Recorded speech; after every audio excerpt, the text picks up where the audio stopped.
চীনা পণ্যের ওপর আরো 50% শুল্ক আরোপের হুমকি দিয়েছেন মার্কিন প্রেসিডেন্ট ডোনাল্ড ট্রাম্প। তিনি গতকাল 7 এপ্রিল এই হুমকি দেন।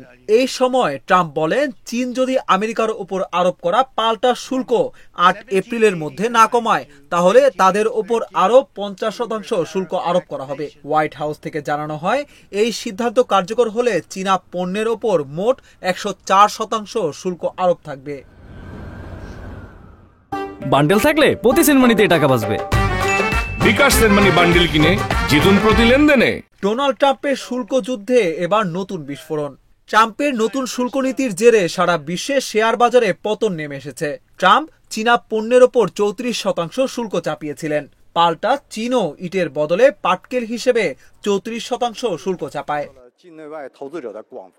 এই ঘটনায় আবার চীনকে কড়া হুঁশিয়ারি দিলেন আমেরিকার প্রেসিডেন্ট। 7 এপ্রিল তিনি ট্রুথ সোশ্যালে লিখেছেন, চীনকে মঙ্গলবারের মধ্যে ওই সিদ্ধান্ত প্রত্যাহার করতে হবে, তা না হলে আরো 50% শুল্ক চাপানো হবে চীনের পণ্যে। শুধু তাই নয়, চীনের সঙ্গে সব মিটিং বাতিল করা হবে। এক কথায় চীন থেকে সরে যাবে আমেরিকা। চীন আগেই ঘোষণা করেছিল আমেরিকার পণ্যের ওপর 34% অতিরিক্ত শুল্ক চাপানো হবে 10 এপ্রিল থেকে। তার আগেই ট্রাম্পের এই হুঁশিয়ারি। ফলে বিশ্বের দুই বড় অর্থনীতির মধ্যে বাণিজ্য যুদ্ধ তীব্র আকার ধারণ করতে চলেছে। তাতেই অশনি সংকেত দেখছেন আন্তর্জাতিক মহল।